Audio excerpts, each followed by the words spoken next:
Welcome to the Seahawkers podcast with your hosts, Adam Emmert. Aaron Rodgers can't be the number one player in the league. He slipped last year. He did. I can't blame him. He's probably distracted by his super hot girlfriend. Like, I understand. He's got other things. And Brandan Schultz.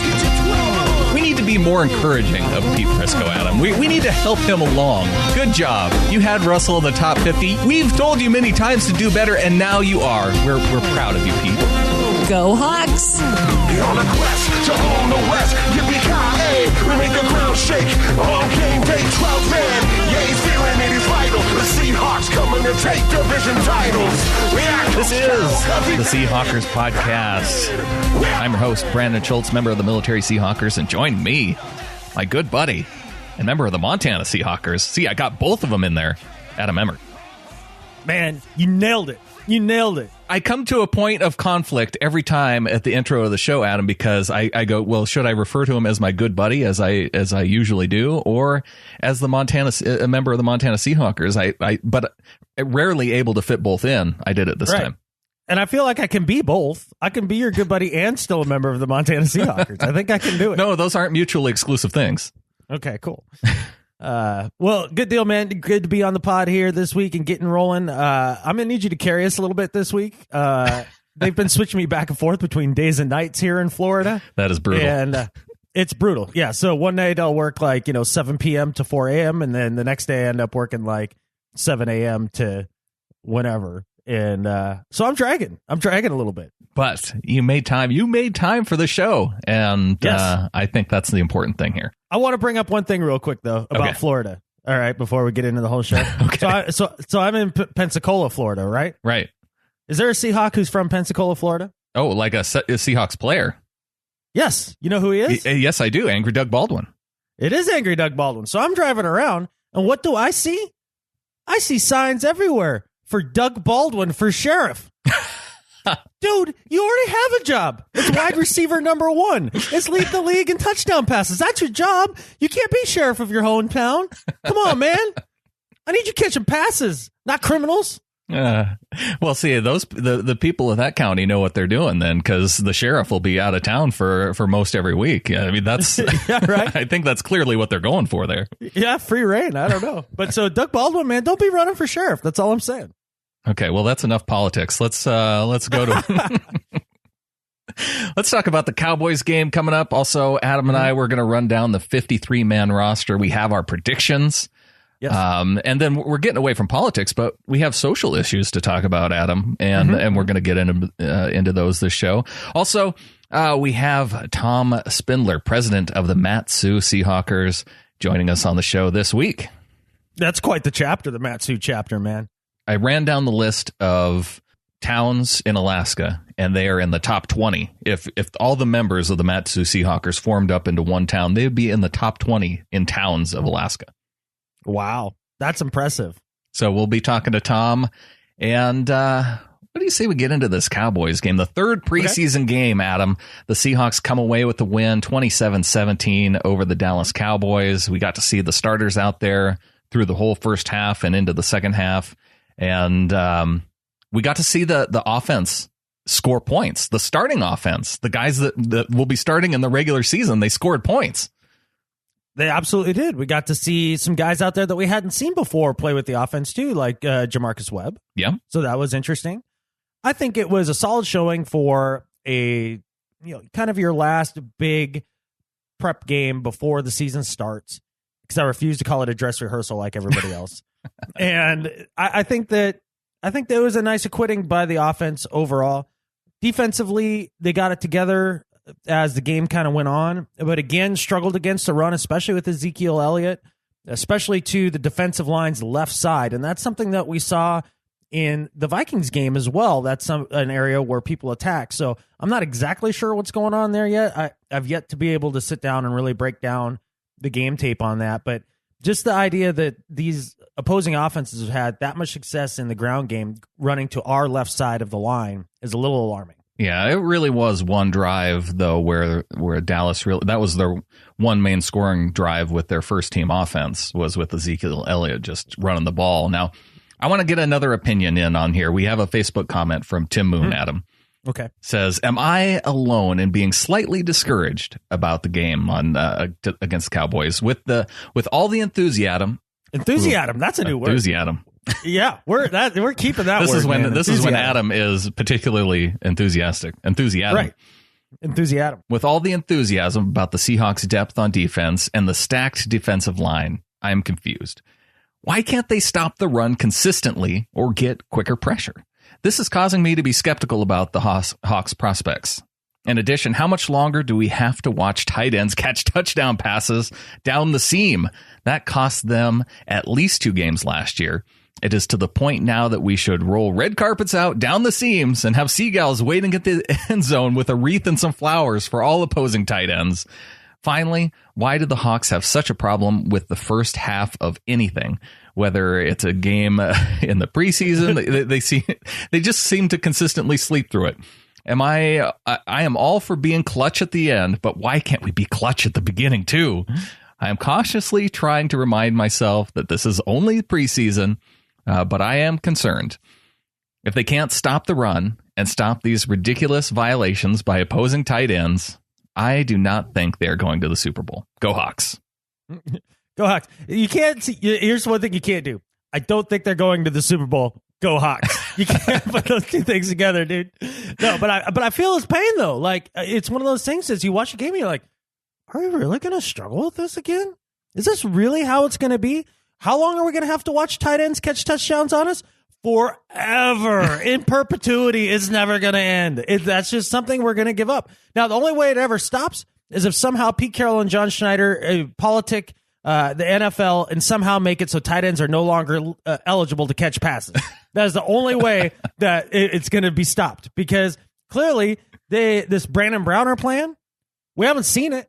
So No. I don't think it's coming, because if you're not going to practice it and rep it in the preseason, I don't see you rolling it out there game one. I mean, maybe they do, but I think that's a low probability. The defensive line, I don't know. I've talked to you, Brandon, over text through some of these games, being like, this pass rush is supposed to be good, right? It's supposed to be. Because I haven't seen it yet. And I don't know if that's vanilla game plan or the guy's just not getting home or what, but the defensive line has been underwhelming in comparison to the offensive line, which has been overwhelming in comparison to where the bar was set. And maybe that's the problem, is that our expectations were at different levels, or a level that we shouldn't have had for this defensive line. But it's got me concerned. They're still going to the Super Bowl. Go Hawks. Well, let me just address for what I feel about the defensive line, because you asked the question whether or not it was vanilla game plan or what it might be. One thing I tend to think is that Michael Bennett and Cliff Avril, these guys have their spots on the defensive line solidified. I think they know just the right amount of effort to give. It's probably a step above Pro Bowl effort, but below regular game effort that they give during the preseason. By Pro Bowl effort, I mean like you're playing in the Pro Bowl. Oh, I know exactly what you mean. Yes. Not a Pro Bowl player, because they're clearly Pro Bowl caliber players. Yeah, because there's walkthrough effort, like when you're doing a practice that's a walkthrough. Right. Then there's Pro Bowl effort, and then preseason effort. Is that where we're throwing in here? I think so. I think preseason effort goes above effort in the actual Pro Bowl. Understood. Okay, I like this theory. And then there's regular season effort, and then postseason effort, and then Super Bowl effort. Yes, I think that's the scale. It's a 5-step scale of effort. I didn't count all those steps, but I'll assume that you counted all 5 correctly, or there may be 6. I just winged it. Let's see. You got what did we say? We said walkthrough effort, Pro Bowl, preseason, regular season, postseason. 6. Yeah, there's 6. I was told there'd be no math. Yeah.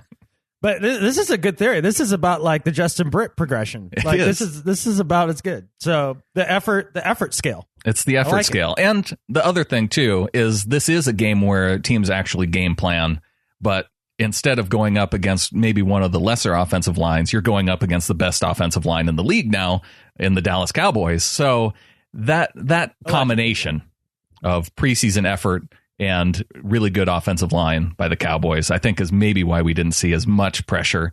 Now, we did see pressure on Tony Romo on the very third play of the game, right? where Cliff Avril comes from behind trying to strip sack Tony Romo. Tony Romo going into a slide because he sees another defender coming, and they have this awkward collision that results in Romo getting injured. Romo out of the shotgun with 3 wide receivers. Takes a snap. Here comes the blitz. Romo has to step up. Got some scrambling room. Now he goes down. Oh, he is hammered and he is hurt. He was trapped and dropped by Cliff Avril. He was trying to slide down, and Cliff absolutely legally jumped on him and drove him to the ground. And Tony Romo, every Dallas Cowboy fan holds his breath as he is down on the turf near the 40-yard line, and the rookie Dak Prescott is going to come into this game.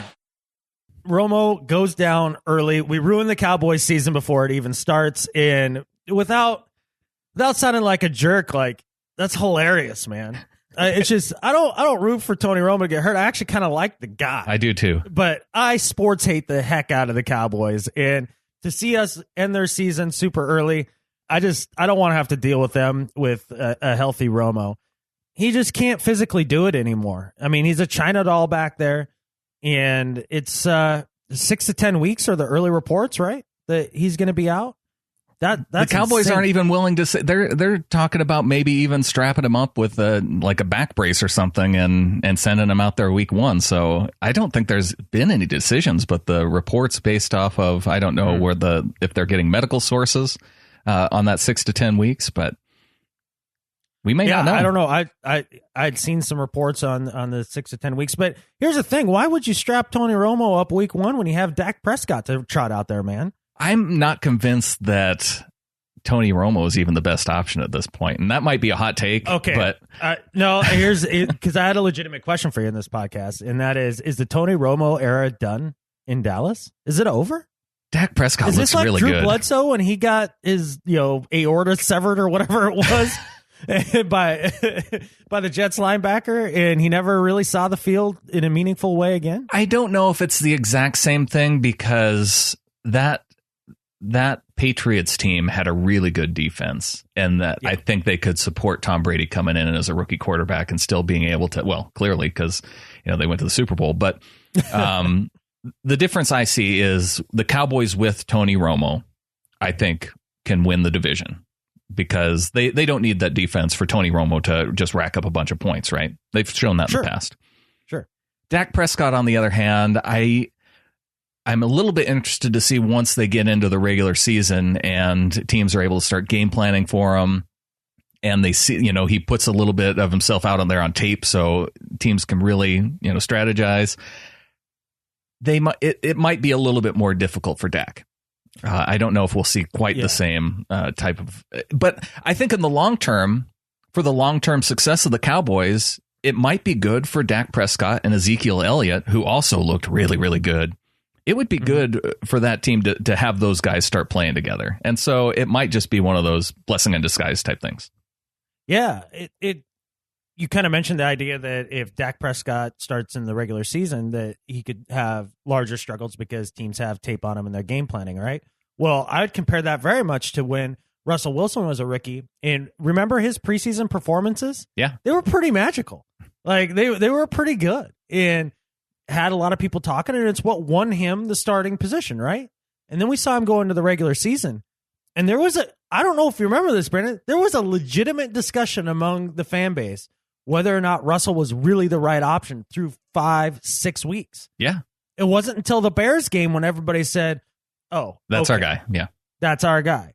Now, I was not one of the people that had any kind of reservations about tossing Russell out there week 1, and I wanted to stick with him for sure. I didn't think Matt Flynn was the guy, but there was a lot of people who did.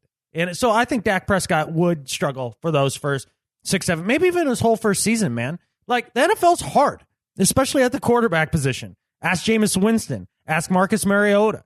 I mean, it's tough. It's tough when you get out there, and Cliff Avril ends the Cowboys season before it even starts. And that was maybe the best thing the defense did all day, except for Earl Thomas flying around, man. He looked good in that game. He looked good to be in mid-season form. That was pretty sweet. I got a text from Jared saying that he saw Cam kind of struggling out there, and I was like, well, yeah, this is the first game he's played in. Right. And he's only been practicing for like a week. And Kelsey McRae looked good too. I'm excited to have those three safeties. That trade for a 5th rounder for Kelsey McRae, while I think people kind of scratched their heads at the time, thinking, here we go trading one of our coveted 5th round picks, who usually turns out to be somebody good. Well, Kelsey McRae, he's turned out to be somebody good. Yeah, so it worked out. Now, I think it's pretty clear that Shedd's going to be out there as a starter for the most part. Lane's going to be your nickel guy as far as the corners go, because we saw Thorold Simon play, but it was pretty late in the game. I mean, he's clearly going to be the backup, I think. Yeah, he doesn't seem to be. Yeah, this is pretty interesting where you can look at guys, and especially by snap counts based off of where they're at with the starters, you can kind of get a good idea. And that's why we're going to get to that with our 53-man prediction and talk about some of those things. Going back to the Cowboys-Seahawks game, talk about Russell Wilson being magical. Well, we saw him in a couple moments in this game, starting with the first touchdown pass to Paul Richardson in the back corner of the end zone, which put the Seahawks up 10-7 in the second quarter. First and goal, eye backs, Russell under center, 2 tight ends. Michael, the tail of the eye, play fake to him. Russell looks, he's going to throw back to far side. He's got Paul Richardson out there, he's got it! Touchdown, Seahawks! Paul Richardson on a nice crossing route makes the over-the-shoulder catch in front of Morris Claiborne from 9 yards out, and the Seahawks take a 9-7 lead. That was a sweet pass. Just so on the money, and throwing back across your body too, right? Like that's kind of the cardinal sin of quarterbacking, going against the grain. But that was the play call. That's the play design. First read in the flat is taken away from you. Then you go to the guy that's running the fade to the end zone. And what I thought was cool about that play was that took advantage of Paul Richardson's speed. They used a 53 1/3 wide to get him going, almost like it was a go route, right? It just was more of a slant, but it was a straight line thing, and he could just run. It's a guy they spent a 2nd round pick on, a guy that a lot of people think has a ton of talent, came out of a draft class with a ton of wide receiving talent. He could be just another guy that you put in that long list of names. And the whole receiving core, I thought, played a spectacular game, whether it was Baldwin, Kearse, Lockett, Richardson. I mean, name it, right? Yeah. And this is all without Jimmy. All without Jimmy. We don't even have Jimmy out there yet. Man, the passing game is going to be strong. The offense is going to be good this year. Isn't it crazy how things turn around as far as the receiving core just, 2-3 years ago, going to the Super Bowl and nobody really knowing who a lot of these guys were. And at the time, you just had Doug Baldwin and Jermaine Kearse among those two guys. And then Paul Richardson gets added. And then the following year, Tyler Lockett gets added and Jimmy Graham. So you have... Yeah, it's built upon what we had in the Super Bowl and just gotten better. And talk about Tyler Lockett, another recipient of a touchdown in this game, and just saw Russell Wilson doing some Russell Wilson things before getting the ball to him. 3rd down and 4 from the 9. Seattle leading 13-10. Wilson out of the shotgun, Procise. Kearse is slotted on the left side. Lockett wide to the near side. Russell looking. Russell scrambling. Pump faking. Still looking. Now he spins out. He's coming to the right. Still looking for somebody to open up. Pump fake. He throws to the end zone. It's a touchdown. Touchdown Seahawks to Tyler Lockett, who just kept moving around. Ryan Russell was chasing Russell Wilson all over the backfield. A 9-yard touchdown pass. The Seahawks finally pay it off. I like how in that clip you get a sense for the crowd as Russell Wilson is watched by the crowd and moving around, because you kind of have the low noise, but then it builds halfway through that play as the play is starting to develop and Russell Wilson spinning out and making guys miss. You start to hear the cheer a little bit louder, and then the roar of the crowd at the end with the touchdown.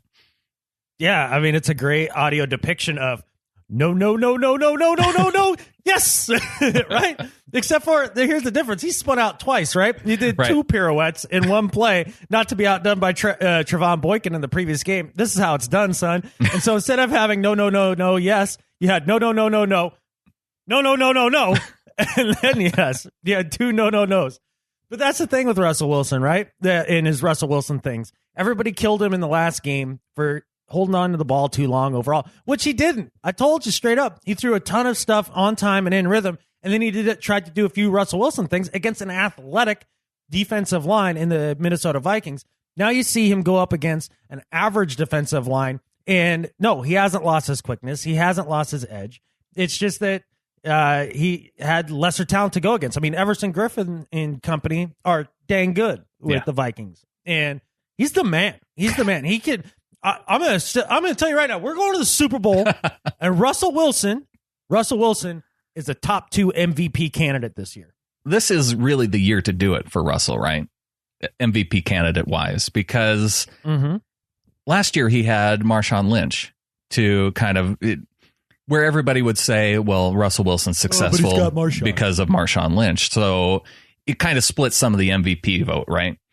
And this year, now that Marshawn Lynch is gone, you still have 2 very capable backs. Thomas Rawls going to be the starter, I believe, and Christian Michael going to be another solid backup option for him. But Russell Wilson's going to be the star of this team, and he's going to be the person that people point to now when the Hawks start putting points up on the board. If he is not an MVP candidate this season, then I'm not sure when he's going to be. Yeah, this is a year that everybody gets all those excuses taken away, right? Like the Marshawn thing. Now, there's still going to be a bunch of people that say, oh, he plays with a great defense. Well, guess what? Peyton Manning wins a Super Bowl when he plays with a great defense. Guess what? Tom Patriot wins Super Bowls when he plays with good defenses. You need a good defense to win the Super Bowl. You have to be a complete team. That's part of the deal. But you can still be great. You can still be an MVP. And you saw him put up and lead the league in passer rating last year behind a dumpster fire of an offensive line. And the reason why he's going to be an MVP candidate this year is this offensive line is ahead of where it was last year. It just simply is. He's actually going to be able to pick up where he left off at the end of the year and take it further for an entire year.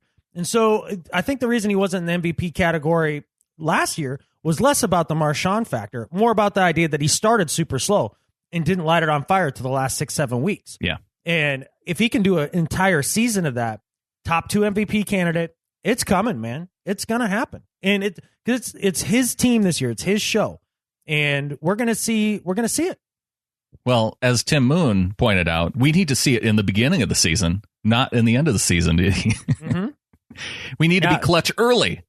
And all the clutches. One thing that we didn't see or haven't talked about yet that wasn't clutch early on was bubble screens in the red zone that led to the Seahawks' first field goal. You know, there's one thing that I love about my Seahawks. They're incredibly consistent. I know we're going to give out touchdowns to tight ends. I know we're gonna run bubble screens, and I know we're gonna struggle in first halves. I know that. I just know that, and it's great. Yeah. It's something I can hang my hat on, man. And not only that, but they ran 2 bubble screens in a row. In the red zone. I was working in the sawmill as I was watching this game. Right, I threw a hammer. After the second bubble screen. I was like, "You got to be kidding me! Still on with the bubble screens? Awesome! This is great." Maybe the good thing, maybe the bright side, because there's a bright side to everything, Adam. Maybe the good thing is now the Seahawks have this on tape, that they have the bubble screen not working against a Cowboys defense in the red zone, to where they go, hey, maybe now if we run this against a good defense in the red zone, it won't work either. So let's just go ahead and take the bubble screen in the red zone out of the playbook. This has been on tape for 4 years, and they still haven't taken it out. Darrell Bevell loves him some bubble screens. 1 in 5 works. 1 in 5 works. That's a terrible, terrible percentage. Yeah. God, I hate the bubble screens, man. Especially when Russell Wilson's on fire like he is. He doesn't need the crutch of a bubble screen anymore. You know what I mean? Yeah. He doesn't need that easy completion to get him going anymore. He can throw quick slants to Baldwin for 8, 12 yards. Boom. Like he did and started off the game. He can throw every route on the route tree. From the pocket, on time, and in rhythm. We don't need bubble screens anymore. Well, since I upset you there, I want to go back to another highlight and a different quarterback this time, Trevon Boykin. Okay. Because we saw him do some... You talked about the last game. We saw it again from him this game on his 16-yard touchdown run that put the Seahawks up 27-10. Boykin out of the shotgun. Waits for the snap, takes it. Now he's going to spin out of trouble, away from the cornerback blitz, and he's going to run. He's across the 15, the 10, the 5. Does he get in? Yes, he does! Touchdown, Seahawks! I'm telling you, Trayvon 2 looks a lot like Russell 3. A 16-yard touchdown run, and the Hawks extend their lead 26-10. Boykin even has Rabel excited. He does. He does. You know what I'm excited about? The fact that you're going to have to learn Trayvon Boykin. That's a name you're going to have to remember. Hey, overall. I gave you 3 years to get Tukuafu, so you can give me a little bit of time, too. You're right. More than 3 preseason games. You're right. You need at least 3 seasons. And that's fair. That's fair. Now, I'm curious because we talk about name pronunciations all the time. Is it Trayvon or is it Trayvon? You know, because Rabel says Trayvon. It wasn't in the pronunciation guide. I'm going to go with Rabel. I like to look through the Seahawks media guide for pronunciations, and I hear, and you know, especially with respect to Christian Michael, I almost swear I heard him say his own name as Christian, because that's how Pete Carroll says it. That's how you hear John Clayton saying it. I hear a lot of people saying Christian Michael, but that's not how it is in the media guide. So I don't know what to believe. I don't either. It's complete mixed messages. When even Michael, speaking of himself in the third person, gets his own name right or wrong, which I don't know. That there's confusion. I think maybe that means it can be either. I hope so, because and it might be one of those things, you know, like an EVP, you know, those where you're supposed to hear ghosts talking. Maybe I just wanted to hear Christian when Christian Michael said his own name. And I didn't hear Krista. I went back and I re-listened. I must have looped it back about 5 or 6 times just because I wanted to know what he said, and I couldn't make it out one way or the other. Well, all I know is you need to get out more, buddy. If you're listening to the way that Michael says his name 5 or 6 times. That's how important the show is to me, man. That I will work on concerned. A guy's name. I'm concerned. No, that's good. That's good. See? Because you know what, Brandon? The separation's in the preparation, and you're getting it done. Good job. I was preparating the catfish out of it before this last show. Yeah, good preparating. I like it. So one final takeaway as we get through the last 3 preseason games. Mm-hmm. Clearly, I hear you saying that we're going to the Super Bowl, but the problem I have, as much as we might hype up this team and how Carroll and other players say this feels a lot like 2013, this team doesn't have the depth of the 2013 team, Adam. No team in preseason scored more than 10 points against the Seahawks in that 2013 season. Mm-hmm. And I think a lot of that had to do with the amount of depth that the team had on defense. And I don't think I'm seeing it this year. I think the last way you can decide talent in a preseason game is the score.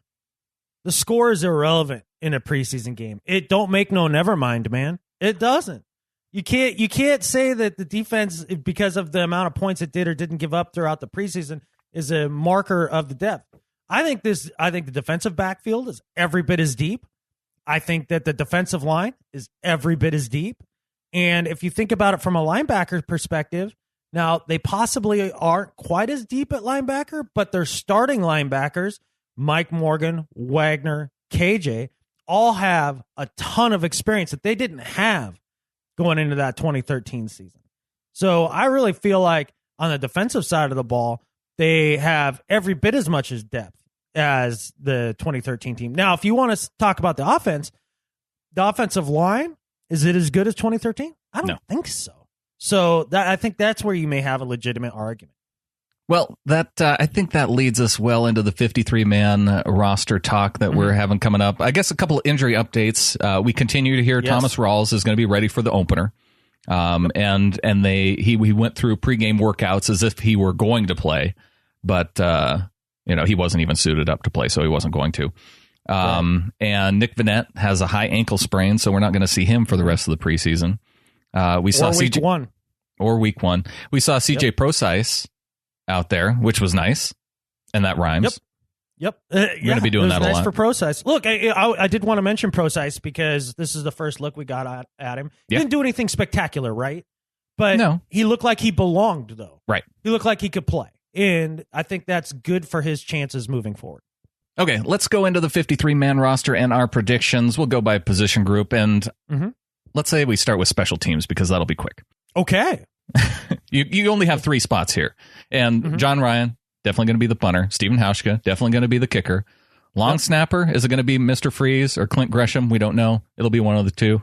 Oh, I do. It's going to be Clint Gresham. You think so? Yeah. He's going to get the call. Because Freeze struggled again in this game, man. Yeah. I feel pretty comfortable saying that it'll probably be Clint Gresham too, but until he's on the team. Yeah, let's just he's go not ahead even on the team. He's not even on the team, and he's going to make the 53-man roster. That's what I'm saying. Well, let's go over to offense. There's 50 positions left on the team. I'm keeping 26 on offense, 24 on defense. I'll get into why. But a quarterback, probably the one that needs the least amount of conversation. Russell Wilson, Trevon Boykin, or Trayvon Boykin at your quarterback position. Done and done. Lock it up. Running backs. Now, we had a little bit of discussion last week, Adam, of who might round out the top 5. I'm going to go ahead and say Thomas Rawls, Christian Michael. What Michael's done in the preseason clearly solidified him. We had that question going into this year of whether or not Michael would make the 53. Through preseason, he's a lock. He's a lock, no doubt. I have CJ Prosise. I have Will Tukuafu. And I'm only keeping 5. And I'm putting Alex Collins as my 5th. That's pretty solid. I think the only place I disagree with you is I think they'll keep 6, and I think they try to keep Pope as well. Oh, okay. You are throwing him in there. Yes. My hopes in Pope. Your hopes in Pope. Prosise is nice. Exactly. We just rhyme all the time, dude. Well, that would mean that you're probably going to keep 1 fewer offensive lineman. I'm keeping 10. Correct. Because Holy I'm only smokes. keeping 5 running backs. And then the crazy thing is there's only 5 guys who I would consider to be a lock of these 10 to make the team. And one of those 5 guys isn't even a starter. Okay. My 5 guys who I think are going to be a lock. Justin Britt, going to be the center. Glowinski, going to be your left guard. Jermaine Ifedi, going to be your right guard. Gary Gilliam, he's either going to be your right tackle or your left tackle. He's going to play, though. He's going to play. He's going to be a starter. Reese Odiombo is the 5th guy that I think is a lock to make the team. Now, my other 5 guys, I think will make it, but I could make a case for any one of these guys being cut. Jamarcus Webb, I think will make the team, but I could see him being cut. Bradley Sowell, he might be your starting left tackle. It might be Jamarcus Webb, but Bradley Sowell, I think will make the team. Center for backup, I have Joey Hunt. And then I have Jari Evans, the veteran right guard, making the team. And then from number 10, this was my last guy on the 53. And because I didn't know if I wanted to let him slide to the practice squad, George Fant, because just how much improvement we've seen from Fant at left tackle. You saw with Sokoli last year. They didn't want to necessarily let him go to the practice squad because of his athleticism. I think based off the improvement that we've seen from Fant just in a short period of time, I don't know if they're going to want to let him slide to potentially go to another team. So I look at your 10 guys here, and things that I find interesting is I cut Terry Poole. I cut Sokoli and Terry Poole. Yeah. Okay. And Parachek. Yeah, that's fine. And then also, the center. How am I blanking on his name? Oh, yeah, Patrick Lewis. Patrick Lewis. Jeez, but they've wanted to, it's clear, Patrick Lewis, they've had other plans, and they've let him go, and he's just been out there and seemingly could bring him back anytime. So if they get into that kind of situation where they go, oh, well, we can just call him up and he can be right back here. Right. So I'm with you with Patrick Lewis. I think he's gone. I think they're going to try to sneak Stokely through on practice squad yet again. Yeah, I could see that. Well, they never snuck him through to practice squad before. This would be the first time. They carried him on the 53-man roster all year last year. I know, and I don't think he's worth a roster spot right now. Right. So I think that Stokely, they try to sneak through on practice squad. I think where I disagree with you, I like Britt, Glow, Ifedi, Gary Gilliam, Reese Odiombo. Webb, I'm not entirely sure about yet, but I would bet that he sticks with the team. Sowell for sure, Hunt for sure, and I think they do keep George Fant. I think he ends up being practice squad. Yeah. And Jari Evans is your 9 then. So that's my 9. Britt, Glow, Ifedi, Gary Gilliam, Reese Odiabo, especially because Reese is so versatile, right? Right. Can play tackle or guard. I think he's kind of one of your swing backups, as well as Jamarcus Webb, right? He can play tackle and guard. So I think that's kind of where that comes in. I think they keep Evans around just for his veteran presence with a very young offensive line. I think he's a great guy to have around on that level. And that's why I kept him on mine. If I really had to get down to it, I could see him being cut though too. Yeah, that wouldn't shock me. Yeah, it wouldn't shock me.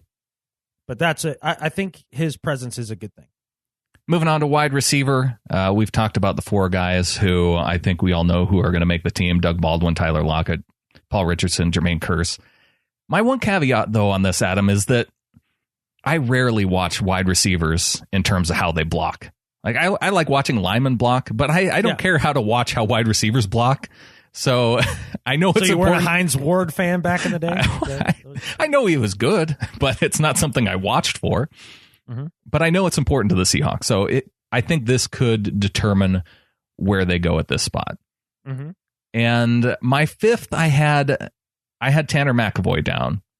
We saw him playing a little bit of tight end. I like his versatility and his size. Mm-hmm. And the other thing with Tanner, though, is he has a groin injury. And I could see the team putting him, waiving him, trying to get him to injured reserve potentially, which I think my 5th then is going to be Kenny Lawler, just based on how much time based on how much they were using him. He got clearly the most snaps of a lot of guys in this last game, and using him on special teams. I think it could be Lawler. And if it's not, and McAvoy isn't the guy, that the other name that I would put out there is Goodley, and I don't even know his first name. Antoine starts with an A. That sounds right. Yeah, I'm pretty sure that's it. Actually, I'm going to keep 5 when it comes to wide receivers, the obvious 4. But I think our 5th is, and I know we haven't seen a lot of them, but Kevin Smith. Yeah, he's a Swiss Army knife. He can do it all, and he's great on special teams. Yeah. That's my 5th guy. I think you put McAvoy. Who's going to pick up McAvoy off of your practice squad, or try to keep him off of there? I don't know that anybody's going to.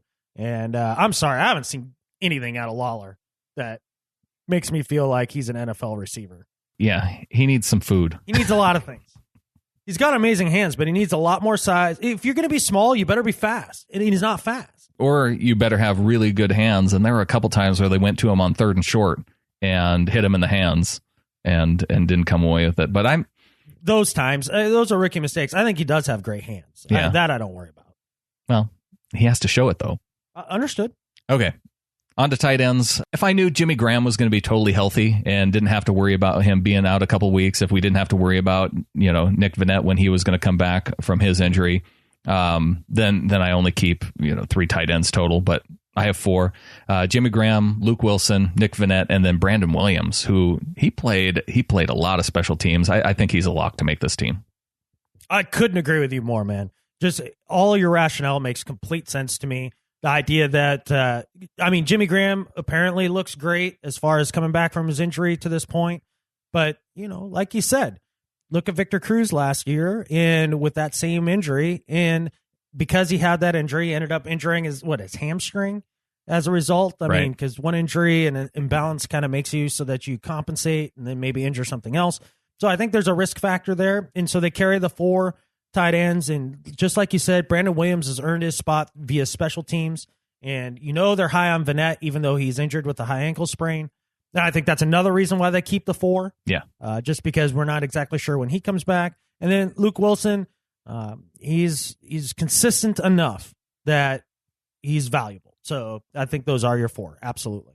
Well, let's move over to defense. And I mentioned before that I'm only keeping 24. And part of that is because there's a lot of versatile players on this side of the ball. And if you need an extra defensive lineman for depth, you have Tukuafu who can fill in for plays too. So, true fact. Yeah. Tukuafu's your swing guy from offense to defense. So let's start with the defensive line. I think we can agree on Michael Bennett, Cliff Avril, Frank Clark, Jaron Reed's going to make it, Ataba Rubin. And then these last 3 might be the questionable ones. Quentin Jefferson, who was drafted in the 5th round. Tony McDaniel picked up. And then I have Brandon Bryant filling out as my 8th defensive lineman. Wow. I dropped Bryant and I put in Tony McDaniel. Well, I have Tony McDaniel. Oh, did you list him within that? I did. Bryant. All right. Well, then Bryant doesn't make this team. That's all I'm saying. I haven't seen anything that impresses me at all. I'm sorry. There's no reason to keep him on the roster. So who do you have? Do you go Silver Saliga maybe? Either Saliga or Hill. It's going to be one of those two guys. Oh, how did I not have Jordan Hill on here? Because he's been that forgettable in this preseason. Yeah, you're right. Okay, I'm going to go Jordan Hill over Brandon Bryant. Okay, yeah, because he has shown that he can play when he can play. You know what I mean? Just being injured as much as he is. But so yeah, I just don't see it with Brandon Bryant. I don't. Well, that could be another practice squad guy too, because they did like his athleticism. All right, linebacker. Bobby Wagner, KJ Wright, Mike Morgan, Cassius Marsh, and Brock Coyle. I think we'd all be locks. Who gets that 6th spot? I say Kevin Pierre-Louis. Because none of the other linebackers have really done anything for me. So not Eric Pinkins? I don't think so. I don't think Pinkins makes it. I think Pinkins is showing more than Lewis. I don't know. I'd say I pick Pinkins over Lewis. Okay, you can do that. We can argue about backups linebackers. I'm not going to argue for long. I'll just say, okay. Yeah. Cornerback, running down Richard Sherman, Jeremy Lane, Deshaun Shedd. Then we get to the guys who might be questionable. I say Thorold Simon, Marcus Burley, and Ty Smith all make it. We keep 6 corners. Nailed it. Nailed it. Okay. I think those are your guys. Every one of those guys look like they belong, that they can play, and they all fit the system. And they all play well together. That's a very deep. That reminds me very much of the defensive backfield in 2013 when it was Sherman, Browner, Maxwell, Thurman. I mean, there's a lot of talent there, and I'm excited about that. All homegrown guys, right? Because Marcus Burley came over in the trade from the Colts, but he's been here for a couple of years. I like that. Whereas last year you had Kerry Williams. I can feel confident in this group of guys now, knowing that they can work within the system. Absolutely. No doubt about it. I think Kerry Williams, I'm still shocked that worked out as poorly as it did. I thought he could make that transition. He's just a knucklehead. I guess I underrated the knucklehead factor. Maybe.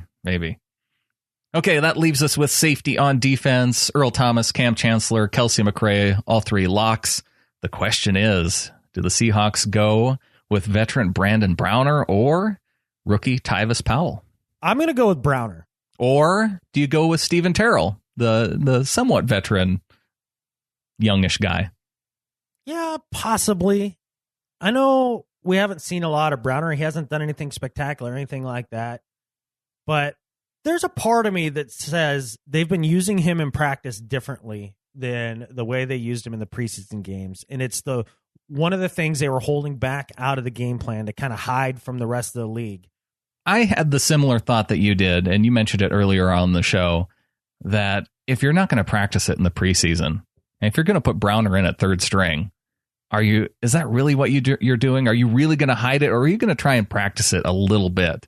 And yes, you could do it in practice. I understand that you don't have to show it in the game. Mm-hmm. It would be surprising to me, I think, if they didn't at least practice it a little bit in the preseason. So I don't feel strong that they're hiding it. Like I don't feel like that prediction's like super solid. Yeah. You know, I'm kind of like, maybe. So I have Tyvis Powell making the team and Brandon Browner getting cut. Okay. So Tyvis Powell is your preseason standout that you have making the team, and mine is Tremaine Pope. Right. Yeah, okay. I guess those would be the 2 guys. Mm-hmm. All right, Adam, what do you say we get to the interview with Mat-Su Seahawkers president Tom Spindler? Sounds awesome, man. Stay tuned, folks.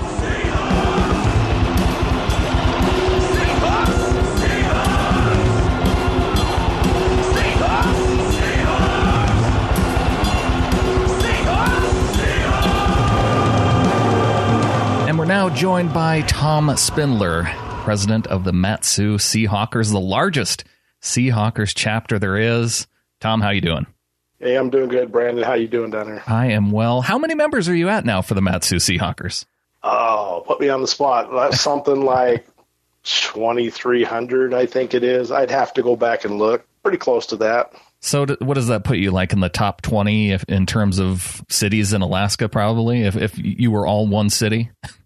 Yeah, pretty close. The population of the North Pole is 2,100, so you are bigger than the North Pole.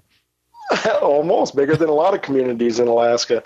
Alaska's not really demographic-wise. We're not a lot of people up here, less than 1 million people. Tom, you're just not for living in populated areas because you are from Montana originally, right? That's correct. I grew up in northwestern Montana, just south of Kalispell and west of Missoula. They're about 80 miles each direction, right in the northwest, a little town called Plains. Yes, I know Plains well. Our voiceover artist, Leah Lindsay, her hometown as well. And I think you know Leah. Leah's my little sister. That's correct. That's right. That's very cool. So how did you become a Seahawks fan, Tom? Mostly just back in the day, Montana, we didn't have a professional sports team of any kind. And we had a gentleman by the name of Wayne Baker, who used to play football for the 49ers back in the 70s. And when he was cut from the Niners, he tried out for the original Seahawk team in 76. And he was the last man cut in the formation of the original 53-man roster. And sadly, the week of the first game, the guy that beat him out broke his leg, and he never played again. But they never called Wayne back. And so he come home to Plains, this is where he grew up, and he was one of the logging community families there, the Baker family, and he helped out with junior varsity football. And because I had that and relatives in the Puyallup area, I just started following the Seahawks as a kid, and it just growed from there. Very cool. I always like to find out just how, because everybody has a particular story of how they became a Seahawks fan. So let's talk some Seahawks football, Tom. The third preseason game was on Thursday. Everyone kind of considers that one to be the most important of the preseason games, and the Seahawks get the 27-17 win. What were some of the things that you were looking for going into that game? I guess the two biggest things I was looking for was a little bit of continuity in the new offensive line we're installing. I mean, it is new basically from left to right across from tackle to tackle. Tom Cable was here this summer with us, and we spent a few days talking about some of the depth that we have, and he's really excited about it, and I'm actually pretty excited to see how much time they're giving Russell at the pass game. And last night was real evident in that. And the second thing I was really watching was, we replaced Clint Gresham as our long snapper. And I just don't see the new kid getting it so far. A lot of low balls, a few high balls. We've seen Steven have to hold up on kicks. We've seen John have to really reach for him to get them. So I think those two things caught my attention the most.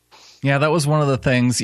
Normally, you don't see the long snappers get all that much attention, but Clint Gresham, I feel like his Twitter feed and his Facebook page have been blowing up lately with Seahawks fans that, the diehard Seahawks fans that know the names down to the long snapper, hitting Clint up and saying, actually, "Be ready." Clint is actually a friend of mine. So, is he really?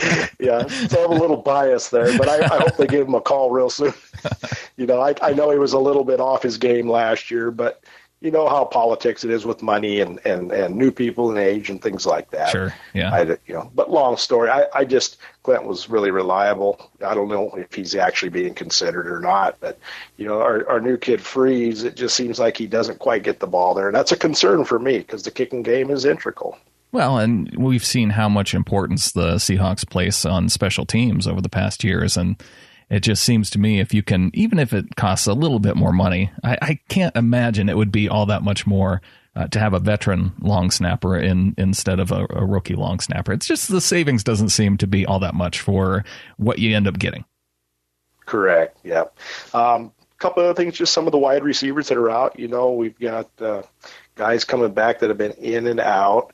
As far as health goes, you got Paul Richardson finally coming back. And every year we've seen him make one or two really good plays and they get hurt.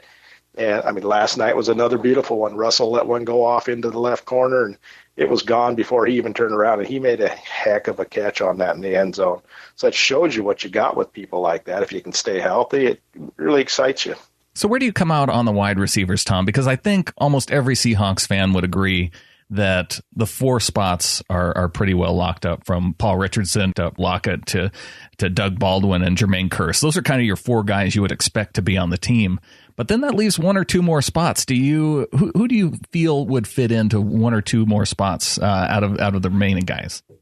Yeah, there's just been so many guys that, I mean, there's some names you just don't even see on there right now. They got McAvoy, you got Right. some of these guys that have just really stepped up. It's going to be, when cuts come Tuesday, like we said earlier, some of these names you really don't know. They didn't get on the field. They're going to be easy cuts when it comes to but I think the second cut down is going to be a little tougher because, in the running backs and some of these wide receivers, they're actually looking pretty good. I know, and every single year it seems like we kind of get attached to some of these guys just based on their stories, right? They have these underdog stories that we all appreciate, and then it comes down and they're not quite good enough to where you would peg them for a roster spot, but you really hope they get it. Which one of those guys is that for you? The running backs, I think of all of them are going to be that's going to be the tough decisions. I mean, you already know Rawls is going to be in there, and Michael's tearing it up. Oh, geez. Christian Michael's just absolutely tearing it up. I mean, he's not dropping the ball. He's had a couple falls, but, it was more gear related than it was, his running style. So, but, you see Collins in there and Pope. And Procise is going to be, I think Procise, Michaels, Rawls, those are probably your givens. Yeah. And then, are they going to go with 4 this year? Who knows? Who are you going to try to get to the practice squad? I think of those guys, they're going to get, a lot of them are going to get picked off in the waivers, I think. Yeah. They're so deep this year. Well, we've been asking folks who have been coming on, Tom, about their expectations for the team this year. What's your expectations for the Seahawks team? Well, my expectation is to see that the offensive line is improving each game and that we give Russell time to not have to run so that he can stand and deliver. That's my expectation for this year, since it's going to be a new offensive line. As far as the offense goes, I think we've seen enough in preseason to show that we're blocking better, both, defending the pass and the running game has been phenomenal. So I think I see us probably up around, if they can do it, I say 12 games. Mm-hmm. Yeah, I really do. It's just, I see it. The depth is good. The movement's good. The backup at quarterback is phenomenal. I mean, you got a little Russell Jr. coming up. I mean, he's got some things to fix, but it's a step above what we had before. Oh, he's been one of the most fun reasons to watch preseason this year. Because in the past, you have Tavares Jackson. You know what you had with him, and and who else's backups. But seeing him out there and running around the field, he makes it exciting. Yeah, and it was just like watching Russell out there. It really was. Well, Tom, I'm interested to hear what the Matsu Seahawkers are all about, because as I mentioned, you guys are the largest chapter, and I think one of the unique things is you might be one, if not the only one, that's a 501c3. Yeah. a fully functioning federal charity, yes. Yes. To my knowledge, that's true. I believe there's one, maybe other, and if not, they're working on it.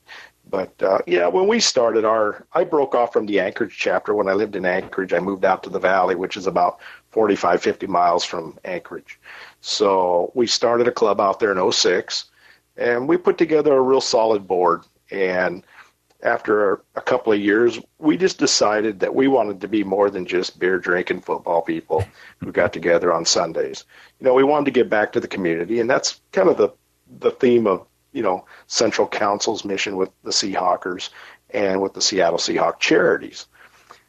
So I guess it was 2006 when I ran into Mike Flood, who and he used to serve up here in Alaska.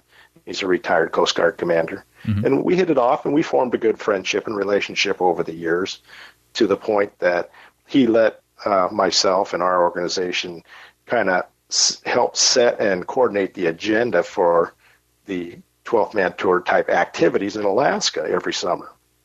So we do the groundwork.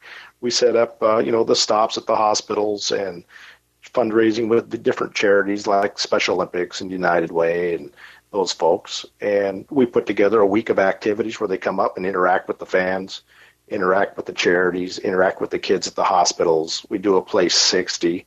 And then we travel to some remote places like Barrow, Alaska, Kodiak, Alaska, and visit people who just really never get that opportunity. And then at the end of that trip, for a day or two, we give them a little fishing and then send them home, get them ready for camp. What does the charity primarily go toward helping? So what our focus is Matsu Youth Sports. And what we do is kids who can't afford to participate, like maybe they're lacking some equipment or they just can't afford a fee, we'll step up and cover those things. We had, one of my favorites is, we had a mom. She's a single parent, 5 kids. Her boy qualified for the Olympic soccer development program. She couldn't afford to send him down to Oregon for the program. So we helped fundraise for that and get him down there. We helped, Ronald McDonald House of Alaska and Washington, Special Olympics. We've helped raise tens of thousands of dollars for Special Olympics. And just, I think we started as a nonprofit in 2008, and to date, we've raised over $300,000. We've donated over $200,000 of that back directly to the kids in the community, with some of that being operating expense. None of our people are paid. There's nobody gets paid for nothing. Everybody's a volunteer. The remaining money is, we've started a scholarship program that has almost $50,000 in it. We have an infrastructure fund that we started for the community to help build some kind of sports infrastructure, indoor type. And there's about $30,000 in that. And we have some really good folks, like Capitol Office. Lewis Quinn's a big Seahawks fan from day one. And he is the head of Lions International and owns a major business here in Alaska that's, he's organization really helps charities a lot. And because of that connection for us, he's a key sponsor for us every year and contributes probably about 25% of our needed budget every summer. So, but then you got an organization called Matsu Health Foundation who funds part of the Play 60 every year. And so, United Way, who's actually an NFL partner, but for us locally, one of the president's husband's on our board, and they're all Seahawk fans. And so it's just a close community that way. It's worked really well for us. We have such a good core group that, we can just get a lot done. And we meet like 6 times a year for the board functions, but we work practically every week all year long. Yeah. Oh, that's really cool. So what's your favorite Seahawks memory? And it can be with the Matsu Seahawkers or just in general, your best Seahawks memory. That had to be, for me, it was sitting in the stands in 2005 when we beat the Panthers, who a lot of people said we wouldn't beat them. And we finally went to our first Super Bowl. That had to be one of the best memories. There's so many good memories of different games, specific, type of wins. I mean, I remember when Largent laid out that dude. If you remember, I think it was with Denver, if I recall correctly. But yeah, it was like, there's things like that wow, that's phenomenal. And it sticks with you. But yeah, I would say as a fan, to finally get over the hurdle, to finally get to go to the Super Bowl, and that was phenomenal for me. Yeah, that was Mike Harden that Steve Largent really laid it into. Yes, exactly. Well, Tom, really want to thank you for coming on the show, telling us a little bit about the Matsu Seahawkers, and we're looking forward to this 2016 season. Okay, Brandon, thank you very much. Go Hawks. Go Hawks. Thanks to Tom Spindler, president of the Matsu Seahawkers, for joining the show. Let's hear what Clinton Bonner has planned for his upcoming 3 In, 3 Out. On this week's 3 In, 3 Out, we are focused on the Cowboys game that was. That means the top performers, the top snorers, and those little things that happen in the nooks and crannies that seemingly nobody else wants to cover. We had a reading rainbow from number 3. Our Godzilla was unleashed. And for the love of Pete Carroll, can we cover a tight end down the seams? Get your extra fix of all things Seahawks with this week's 3 In, 3 Out, exclusively written for the Seahawkers podcast. Go Hawks! The Seahawkers podcast is the official podcast of the official booster club of the Seattle Seahawks, and we're getting into our second half of the show. Thanks for Tom for coming on.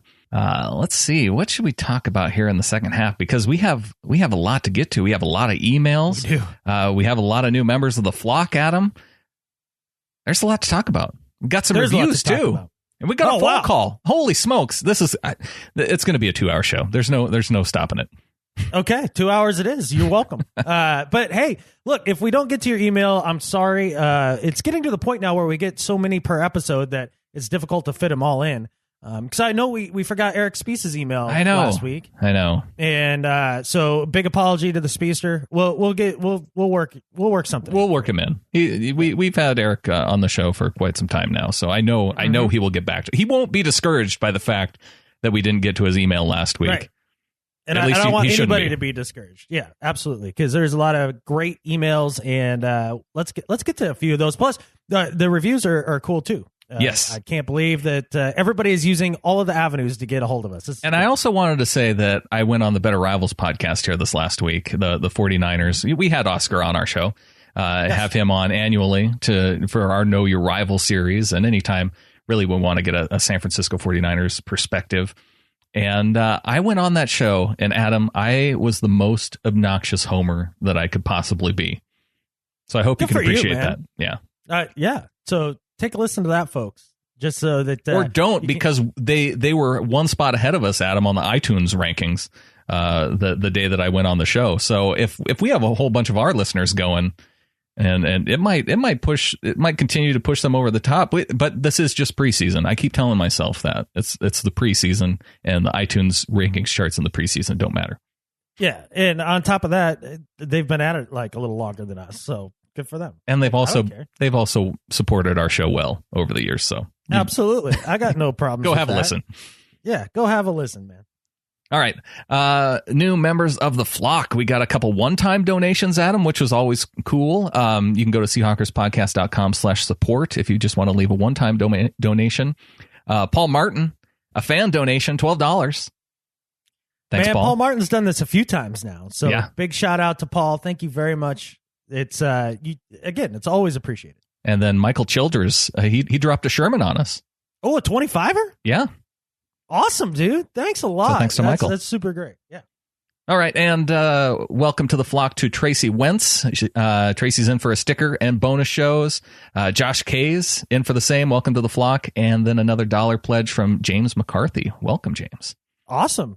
You know, for $1 a month, you get bonus shows regularly. And if you have kids, you probably throw more change into the fountain at the mall. Oh, exactly. And let us not forget Brandon Hicks. Welcome to the flock. Yes. Pledges $3, gets in with the Patreon Pick'em League. Yeah. In for the Patreon Pick'em League. You have a shot at winning the Steve Largent jersey. Michael Holloway, welcome to the flock, in for the Patreon Pick'em League. And then Aaron Wilson moves up from the $1 level into the Pick'em level. So wanted to recognize Aaron for that. Thank you. Absolutely. Thanks for being a bigger member of the flock. Good for him. Don't forget the regular Pick'em League that you don't have to necessarily donate on Patreon. We're going to have just our standard Pick'em League as well. And Brandon's got links for that. I'm sure he'll put it in the show notes. Once again, you can get in there and just join that. And that's free to play. You can just play. And we're going to have cool prizes for that too. That's a very good point. And the links are up on the website. They're in the show notes. And yes, you can check them out there. Get in the regular league. We're going to have prizes for the regular league as well as the patron league. The KJ Wright autograph football is going to the regular league. So very cool prizes with the Steve Largent autograph jersey for the patron league, and then the KJ Wright autograph football for the regular league. But Adam, the one member of the flock that we really need to recognize, Clinton Bonner, a contributor and now also an official member of the flock. And it blows me away when we have folks that not only contribute time and effort, Sam Smith, DCH, but they also contribute to the show in addition to being a contributor. Yes, right? All the contributions. I mean, Ross Wilberding donating prizes for the Pick'em League, and Clinton Bonner writes the blogs regularly. That blows me away. All those guys are amazing. So, appreciate Clinton Bonner being in there. That's pretty awesome. But yes, we have some other prizes. I got some other prizes this week, Adam, and it is pants. Yes. We got pants. Got pants. Now, They're not khakis, right? These aren't like Harbaugh khakis or anything like that? No, not Harbaugh khakis, but they are worn by athletes, as it turns out. These are official NFL Seahawks pants. Wow, really? Yeah. One of them. These are game worn? Well, they're either game worn or team issued, and there's no way for me to tell which, except maybe due to the sweat in the waistband. Oh, I see. Was there some of that? In one of them, there definitely was. So, oh wow, who are said players that wore these pants? Well, we have two pairs of pants that are numbered.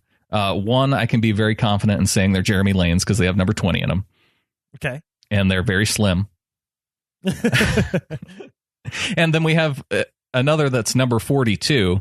And they are also slim, which Brandan and Adam, who recently wore 42, David Perkins on the defensive side wore 42 as well. And I don't see them as slim guys, so I'm going to go ahead and say that they're Chris Maragos from a couple years back. That makes a lot of sense. That makes a lot of sense. Now, what would be cool? Now, first when you told me about pants, I was like, I don't know, man. But you know what's cool about pants is if you do win that's something you can wear to games. That's something you can wear on Halloween. That's something like, I mean, because I don't know that you put them on your wall or something, do you? I mean, maybe you do. I don't know. But well, if you could probably, if you had a jersey of a particular player and you wanted to throw you could throw any pair of pants up there. There's 3 pairs of pants that are a couple are wolf gray, 1 pair is white, 2 are the blue color.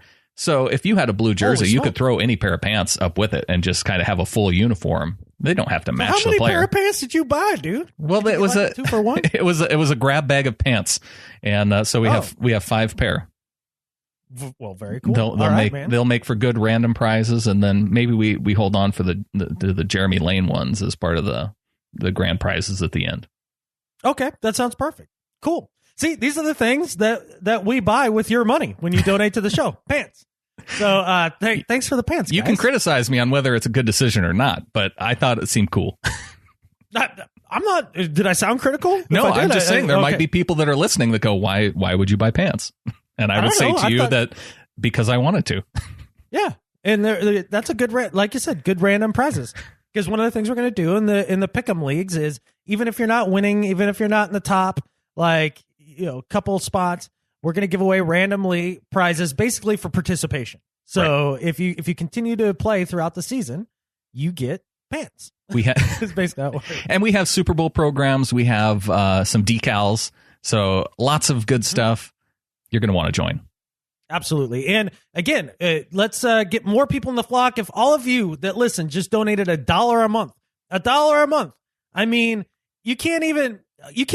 I've thrown more change into a fountain every month than $1 a month. Like you guys can do this. If everybody did that, then we're going to come at you with more shows every single week. We'd start, if we can get up to $1,200 a month, we're going to start to do post-game recaps right after the game. So one last reminder, if you want to be a part of the flock, go to getintheflock.com.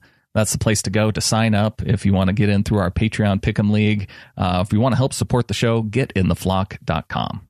And we'll send you a sticker. Don't forget that. Yeah. And I don't even have a sticker. I know. See, you guys will get stickers before I get stickers. That might actually be true. Mm-hmm. And you know what? I'm fine with that.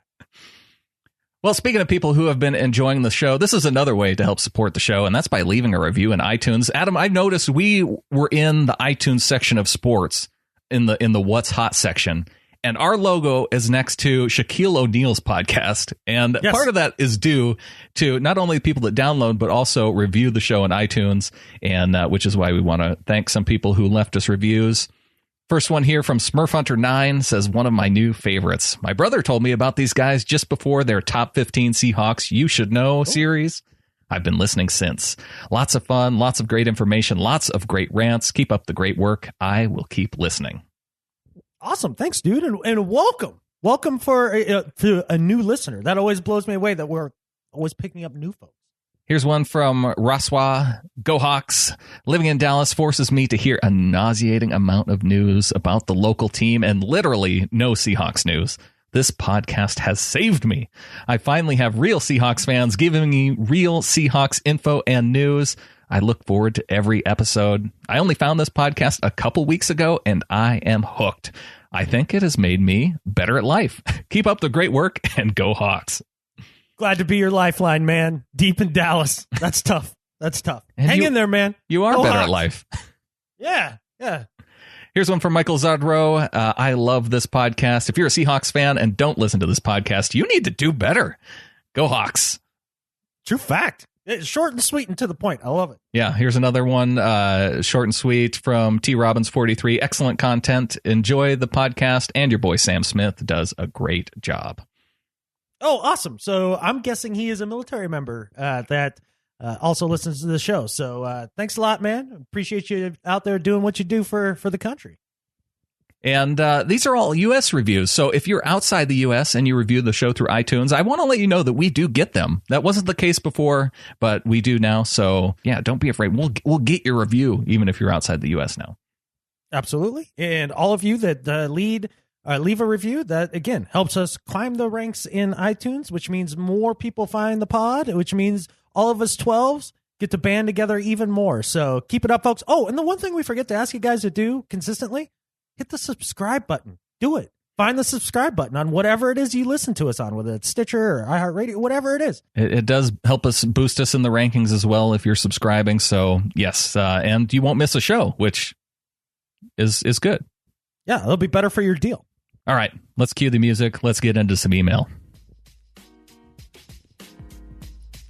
Okay, first one here from Zach Shives. He says, a proud member of the flock.